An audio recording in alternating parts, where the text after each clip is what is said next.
হ্যাঁ, আপনার নামটা কি স্যার? নামটা বলুন। বিশ্বনাথ চক্রবর্তী। আচ্ছা, এটা কোন জায়গা? এটা বিষ্ণুপুর ব্লকের রাধানগর গ্রাম পঞ্চায়েতের রাধানগরের।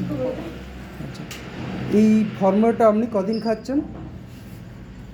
এইটা আমি 2 সপ্তাহের মতো হলো। আচ্ছা, 2 সপ্তাহ মতো খাচ্ছেন। হ্যাঁ, খাওয়ার পরে কি সুবিধা আপনি বুঝতে পেরেছেন?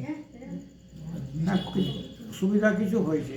হ্যাঁ, সেটা কি, কোনটার দিকে? কনস্টিপেশন ছিল সাংঘাতিক, সেটা একদম টোটালি চলে গেছে।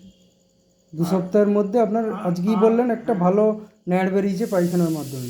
হ্যাঁ, আচ্ছা, আর আর পার্কিনসন ছিল হাতে পায়ে হয়ে, সেটা এখনো আছে আমি দেখলাম। আছে, তবে অনেকখানা কম সুবিধা হয়েছে কিছুটা। সুবিধা হয়েছে। আর আপনার স্পন্ডালাইসিস আছে? সেটা আমি বুঝেছি যে এইটার থেকেই হয়েছে। না, অবশ্যই। স্পন্ডালাইসিসটা ওটা তো হোমিওপ্যাথিতে কিছু হয়েছে, তো এখনো আছে। এখন আর আপনি চলাফেরা করতে অসুবিধাটা আছে না? আর পায়ে কিন্তু এই দেখি পাটা একটু,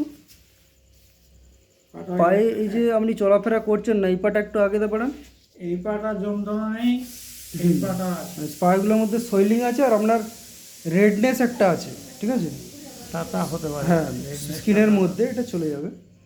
যাই হোক, আর এগুলো আছে মোটামুটি। আপনি 9 মাস যাবৎ মানে চলাফেরার অসুবিধাটা হয়েছে তো? আচ্ছা, আমি আশা করছি এটা আপনি 9 মাস পরে কিন্তু আপনি গোটা রাধানগর ছুটে বেড়াবেন। হোমিওপ্যাথিটাতে আমি কাজ হয়েছে অনেকটা। হাঁটতে শুরু করি। হ্যাঁ, কিন্তু প্রথমে অ্যালোপ্যাথি চিকিৎসা আমার এতটুকু ইমপ্রুভমেন্ট হয়নি। আর তার আগে আবার ভুল ট্রিটমেন্ট হয়ে গেছিলো। হ্যাঁ, অ্যালোপ্যাথিতে আবার ভুল ট্রিটমেন্ট একবার হয়েছিল প্রথমে। হ্যাঁ। আচ্ছা, ঠিক, ওকে, থ্যাংক ইউ।